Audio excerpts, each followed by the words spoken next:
Baik, saudara-saudara, jumpa lagi bersama saya Pendeta Jerry Adu dalam ilustrasi khotbah Kristen yang kocak dan lucu. Hari ini saya beri tema atau sebuah cerita dengan judul Syukuran Tanggal Tua beda dengan syukuran tanggal muda. Ada beda antara syukuran tanggal tua dengan syukuran tanggal muda. Ada sebuah cerita dari, sekali lagi saya suka dari cerita Papua. Jadi ada Pak Cetinus ini punya anak 2 orang. Kebetulan dua-dua ini sakit, saudara. Dia punya anak daripada Pak Tinus ini ada 2 dan dua-duanya sakit dan sama-sama opname. Jadi kasihan Justus, anak bungsu tak dapat tertolong dan meninggal, saudara. Jadi anak yang pertama bernama Justus meninggal. Anak dari Tinus yang bungsu ini meninggal. Jadi biasalah di kota-kota Kristen, habis orang meninggal ada syukuran. Biasa kalau di Kota Kupang selalu dikatakan kita akan mengubah tenda duka menjadi tenda sukacita. Itu artinya mengubah dari ibadah pemakaman kepada ibadah syukur, saudara-saudara. Lalu ketika ibadah sudah dimulai, biasa ada pesta, ada makan lah, bukan pesta tapi ada makanan di acara syukuran itu. Dan karena itu tanggal tua, Tinus lalu bilang begini, saudara-saudara minta maaf, ini karena ini Justus anak bungsu ini meninggal, kita harus bikin syukuran, tapi karena ini tanggal tua jadi saudara-saudara ingat kita sebentar tidak makan, tidak minum, tapi kita hanya ditemani aqua saja, gelas aqua atau minuman mineral saja. Jadi aduh, orang-orang kecewa, orang sudah datang ibadah lagi hanya minuman. Lalu Justus atau Tinus ini dia dapat ide.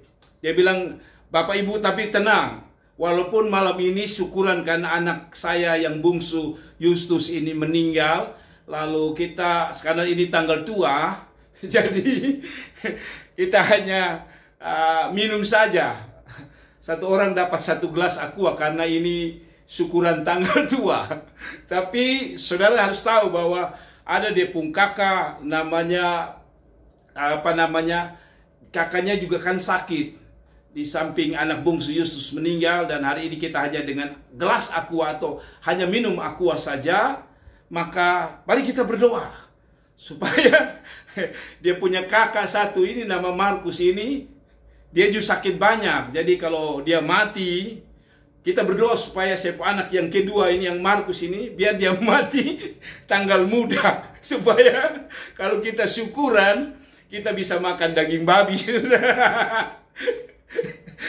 Dia berpikir bahwa anak bungsunya itu mati di tanggal tua, jadi syukuran hanya air mineral alias aqua saja. Tapi dia bilang, mari Bapak Pendeta dan seluruh sidang perkabungan, nanti kita doa, karena anak saya masih yang kedua ini masih sakit di rumah sakit. Kita berdoa supaya kalau dia mati, si Markus ini mati, anak saya yang kedua ini, biar dia mati tanggal muda. Supaya nanti kalau kita bikin syukuran, kita bikin syukuran lebih mewah lagi. Rupanya syukuran tanggal tua itu beda dengan syukuran tanggal muda. Saudaraku yang diberkati Tuhan, ini cerita dan sekali lagi saya pikir tidak ada orang tua yang model begitu. Ini hanya cerita, tapi lucu juga ya. Ternyata syukuran tanggal muda berbeda dengan tanggal tua. Nah, dalam kehidupan kita sehari-hari, kadang-kadang kita seperti itu. Kadang-kadang kita bisa bersyukur dengan apa yang ada di tangan kita, tapi kadang-kadang kita tidak bersyukur atau tidak bisa bersyukur. Saudara-saudara, saya ingat Alkitab bilang dalam 1 Tesalonika 5 ayat 18 bilang begini, mengucap syukurlah dalam segala hal, sebab itulah yang dikehendaki Allah di dalam Kristus Yesus bagi kamu. Sekali lagi, mengucap syukurlah dalam segala hal, sebab itulah yang dikehendaki Allah dalam Kristus Yesus bagi kita. Jadi kalau kita lihat 1 Tesalonika 5 ayat 18, mengucap syukur itu kata Alkitab dalam segala hal. Artinya dia tidak mengenal tanggal muda kah, tanggal tua kah, tanggal setengah muda kah, tanggal setengah tua. Berarti tanggal tua itu opa-opa. Tapi dia bilang mengucap syukur dalam segala hal. Kalau boleh saya tambah, mengucap syukur dalam segala waktu. Mau tanggal tua kah, tanggal muda kah, mau kaya kah, miskin, mau diberkati atau belum diberkati, kita tetap bersyukur kepada Tuhan. Mengapa kita harus tetap bersyukur kepada Tuhan? Sebab Tuhan tidak pernah melakukan sesuatu yang salah, yang mengecewakan kita. Saya percaya apapun yang Tuhan buat di dalam hidup ini pasti ada dalam maksud dan rencana Tuhan. Jadi sebuah peristiwa apapun berucap syukurlah, karena saya percaya bahwa Tuhan tidak pernah salah di dalam merancang dan melakukan sesuatu di dalam hidup kita. Saya ingat ada satu cerita, kalau tidak salah dari Makassar. Ada satu keluarga yang akan pulang ke Makassar, kalau tidak salah, atau ke Medan, saya lupa persis. Pada waktu COVID lagi tinggi-tingginya, dan dikatakan dia naik kapal dan dia harus tukar lagi dengan pesawat untuk pulang ke kampung halamannya. Tapi pada saat dia datang, rupanya dia tidak bawa surat vaksin, saudara. Jadi waktu dia datang, rupanya dia karena tidak bisa bawa, dia akhirnya tidak bisa naik pesawat, saudara. Akhirnya orang-orang yang punya kartu vaksin itu yang berangkat. Pada waktu itu dia merasa kecewa sekali karena dia tidak bisa pulang ke kampung. Padahal kalau tidak salah anaknya mau menikah atau ada peristiwa apa gitu. Lalu dia seperti kecewa gitu. Dan dia bisa saja marah sama Tuhan. Aduh, kan saya punya planning, saya punya rencana, tapi kenapa justru pesawat saya batal berangkat? Saudara, kira-kira baru beberapa menit kemudian dia mendengar berita di layar screen, layar bawah atau di tempat pengumuman bahwa pesawat yang baru saja ditumpangi oleh teman-temannya yaitu jatuh dan hilang. Saudara-saudara, dia sadar dan dia berkata, untung saya tidak punya surat vaksin. Ya, kalau saya punya surat atau surat pengantar untuk saya bisa naik pesawat, maka saya juga mati di sana. Saudara-saudara lihat bahwa pada mulanya dia marah mungkin sama pesawat atau kru pesawat atau maskapai pesawat, atau bahkan mungkin dia bisa menyalahkan Tuhan. Tapi lihat, akhirnya dia selamat hanya gara-gara sebuah peristiwa yang kelihatannya mengecewakan dia. Tapi lihat, Tuhan mengubahnya menjadi syukur yang luar biasa. Saya percaya Tuhan kadang-kadang melakukan sesuatu yang berbeda dengan kehendak kita, berbeda dengan keinginan kita. Tapi bersyukurlah, karena saya percaya Tuhan tidak pernah salah melakukan sesuatu bagi kehidupanmu. Sudah dengar baik-baik. Tuhan tidak pernah salah dalam melakukan sesuatu yang berhubungan dengan hidupmu dan akhir kehidupanmu atau tujuan hidupmu. Saudara, saya ingat contoh yang paling gampang. Orang yang paling bisa bersyukur walaupun keadaannya tidak memungkinkan dia bersyukur, tetapi dia melakukannya. Ayub pasal 1 ayat 21.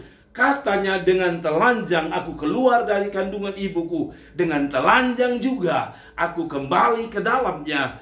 Tuhan yang memberi, Tuhan yang mengambil, terpujilah nama Tuhan. Saudara-saudara, dia bilang apa?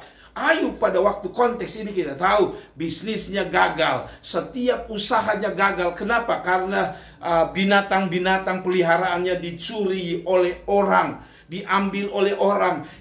Anak-anaknya mati semua.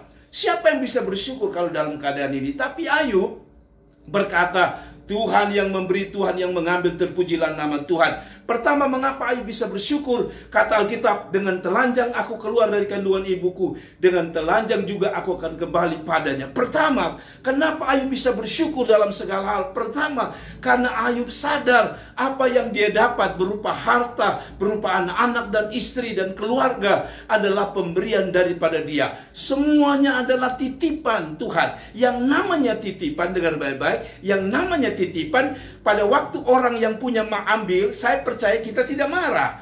Titipan itu contohnya tukang parkir. Kalau orang parkir mobilnya di pasar, di mall, di mana, pada waktu si pemilik mobil datang ambil, tukang parkir tidak boleh marah. Kenapa? Karena mobil itu hanya titipan, saudara. Jadi kalau Tuhan ambil, harusnya kita bilang sama Tuhan, ya ambillah mobilmu. Dan demikian juga dengan Tuhan. Kalau Tuhan kasih kita berkat, lalu dia izinkan, dia ambil kembali, ingat jangan marah. Itu titipan, itu punyanya Tuhan. Karena itu bersyukurlah. Kenapa? Ayub bisa bersyukur karena satu, Ayub sadar semua yang dia dapat, kepintaran, kekayaan, kehormatan, nama besar, dan segala yang luar biasa, itu datangnya daripada Tuhan. Jadi kalau Tuhan ambil, kita harus bersyukur, berterima kasih. Kenapa? Karena minimal dia pernah titipkan sesuatu. Entah itu dia pernah dititipkan suami yang mungkin sekarang tidak ada. Entah dia pernah titipkan anak yang mungkin tidak sempat engkau lihat karena meninggal di kandunganmu. Tapi ingat, itu semua titipan. Yang perlu engkau lakukan bukan marah ketika Tuhan mengambil titipan itu. Yang engkau harus lakukan adalah menjaga titipan itu. Setiap kita ini punya titipan. Gigi ini titipan, saudara. Jangan sombong. Gigi ini, lihat. Hari ini kita 32 gigi. Nanti umur 50, 60, satu mulai tanggal. Lalu saya satu mulai lepas. Dan umur 70 mungkin saja semua sudah tanggal. Kenapa? Gigi juga titipan. Karena itu saudara, jangan sombong dengan hidup ini. Rambut ini titipan. Ya masih muda, kita bisa bikin rambut kemana saja kita mau, kita style kemana saja kita mau. Tapi nanti sudah umur 70, rambut sudah tidak ada, botak saudara. Nah karena itu saudara, bersyukurlah, hidup ini adalah titipan. Karena itu bersyukur. Dia berkata, Tuhan yang memberi, Tuhan yang mengambil, terpujilah nama Tuhan. Yang kedua, mengapa Ayub bisa bersyukur? Dikatakan gini, Tuhan yang memberi, Tuhan yang mengambil. Yang kedua, dia sadar bahwa kalau dia datang dengan telanjang, berarti dia tidak punya apa-apa. Kalau tadi dikatakan Tuhan yang memberi, Tuhan yang mengambil. Yang kedua, dia berkata, aku ini datang dengan telanjang, pulang dengan telanjang. Apa artinya?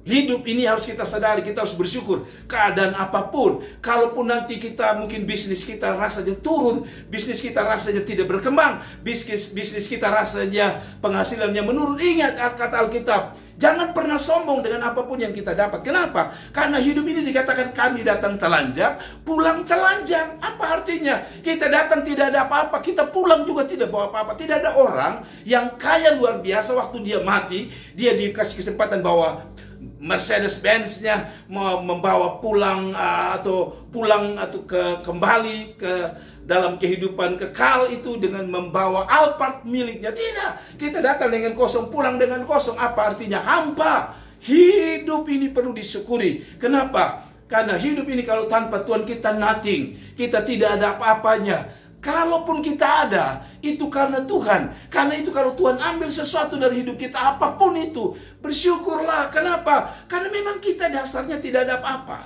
Kata seorang berkata begini, mengapa orang bisa menerima keadaan sekalipun dia dihina atau dia direndahkan? Katanya, orang yang sudah rendah tidak perlu dia tersinggung dengan waktu orang merendahkan dia. Kenapa? Karena dia sudah rendah. Tapi kalau orang itu ada di tinggi, dia masih punya kesempatan untuk direndahkan. Apa artinya? Demikian juga dengan kita. Kita hanya bisa bersyukur kalau kita sadar bahwa apapun yang kita dapat dari Tuhan. Jadi kalau Tuhan ambil apa yang pernah kita punya, sekali lagi itu titipan. Yang kedua, kita ini tidak pernah bawa apa-apa, tidak punya modal apa-apa. Kita punya modal di hidup ini adalah kasih karunia Tuhan. Sekali lagi, dengan kita datang telanjang, pulang telanjang, dia sedang bilang, kamu ini datang di sini tidak ada modal. Jadi kalau kamu punya modal, itu karena aku. Karena itu saudara, bersyukurlah kepada Tuhan. Kalaupun keadaanmu hari-hari ini begitu sulit, engkau berada pada titik terendah dalam hidup ini, teruslah bersyukur. Kenapa? Karena saya percaya hidup ini hampa tanpa Tuhan. Dan yang kedua, hidup ini kita harus sadari bahwa semua hanya anugerah daripada Tuhan. Dan yang terakhir dikatakan, Tuhan yang memberi, Tuhan yang mengambil, terpujilah nama Tuhan. Saudara-saudara, terpujilah nama Tuhan ini kalau lihat kondisinya, dia bisa menyembah Tuhan, dia mau bilang Tuhan itu baik. Wow, jarang-jarang, sekalipun kami pendeta, kadang-kadang saya harus jujur, saya mau mengatakan, kalau saya dalam keadaan Ayub pun saya belum tentu bisa bersyukur kepada Tuhan. Tapi Ayub itu luar biasa, dia masih bilang Tuhan itu baik, terpuji nama Tuhan. Saudara-saudara, banyak kali dalam hidup kita hanya bisa bersyukur kepada Tuhan bila keadaannya baik, bila keadaannya jalan normal, bila keadaannya itu membahagiakan, maka kita patut bersyukur. Contoh, biasanya yang kita syukur itu apa? Saat kita berulang tahun, saat kita dapat pekerjaan, saat kita dapat proyek, saat kita dapat job, saat kita diwisuda, saat kita sukses. Biasanya itu baru kita layakan syukur, apalagi di kantor-kantor Kristen. Jarang orang bersyukur karena mungkin dia penyakit, sampai hari ini masih kanker, lalu baru kita bikin ucapan syukur karena puji Tuhan mama masih kanker sampai hari ini. Belum ada. Kecuali mamanya sembuh baru kita bikin syukuran. Artinya syukuran kita ini dipengaruhi oleh kondisi. Tetapi bagi Ayub, kondisi apapun tidak boleh menghalangi dia berkata Tuhan itu baik. Sekali lagi, kondisi apapun tidak boleh membuat kita berprasangka buruk kepada Tuhan. Tapi teruslah berkata Tuhan itu baik. Saudara-saudaraku yang diberkati Tuhan, kadang-kadang kita tidak mau susah. Kita hanya mau bersyukur pada saat bahagia. Ya, ini hanya sebuah sentilan untuk kita. Dalam perhatian saya, dan juga ini saya lakukan pada waktu saya belum jadi pendeta dulu. Saya kalau datang ke ibadah pemakaman, itu waktu ibadah pemakaman saya tidur. Apalagi kalau yang meninggal itu tetangga misalnya. Kita tidur dulu. Nanti kalau sudah mau pergi ke kubur atau memakamkan mayat, itu baru kita ikut. Yang lebih parah, kadang-kadang sudah tidak ikut ibadah pemakaman, sudah tidak antar jenazah ke tempat pemakaman, tapi kita tunggunya di mana? Di ibadah syukur. Biasanya di kampung kami atau di kampung halaman kami di Kota Kupang, di tempat saya tinggal, biasanya kalau habis orang dimakamkan, ada MC berkata, jangan pulang dulu, karena kita akan mengubah tenda ini, dari tenda duka cita menjadi tenda sukacita. Dan dalam pelaksanaannya, yang saya lihat, termasuk saya lakukan dulu adalah, kalau pas saat ibadah, kami duduk cerita di belakang. Walaupun itu ibadah syukur, kita cerita di belakang. Tapi pas doa makan syukur, saudara kami kumpul di situ. Dan saya lihat, waktu saya jadi pendeta, saya lihat ada anak muda nakal. Waktu ibadah syukur dia tidak ada. Yang hanya duduk oma-oma, opa-opa, bapak-bapak. Anak muda tidak ada. Tapi pada waktu MC mengatakan kita akan doa makan bersama malam hari ini, yang luar biasa, pada saat pendeta berkata amin, kami menikmati berkat, kami menyambut berkat Tuhan berupa makanan malam ini. Dalam nama Tuhan Yesus kami berdoa. Saudara, pas amin, mujizat terjadi. Tadi kalau kebaktian hanya 6 orang, 10 orang. Setelah doa makan, ada banyak orang yang hadir. Saya berharap saudara datang terlambat itu bukan karena saudara mau cari makan, tapi memang karena saudara baru pulang kantor mungkin. Tapi kalau betul-betul saudara hanya datang cari makan, Anda bukan bersyukur. Anda bersenang-senang di atas penderitaan orang lain. Tapi intinya begini saudara.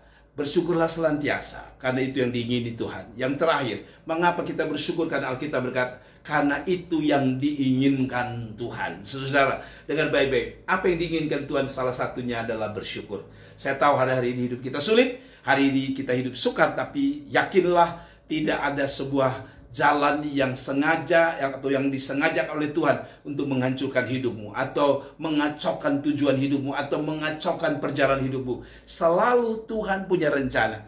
Dalam keadaan buruk ataupun keadaan baik, selalu tunggu di hadapan Tuhan. Tuhan, saya mau lihat ini ada maksud apa Tuhan. Dan saya percaya Tuhan tidak pernah salah merancang hidup seseorang. Tuhan berkati, dengar baik-baik, Tuhan berkati. Dan jangan lupa klik like, share, komen, dan berbagi kepada teman-teman yang lain.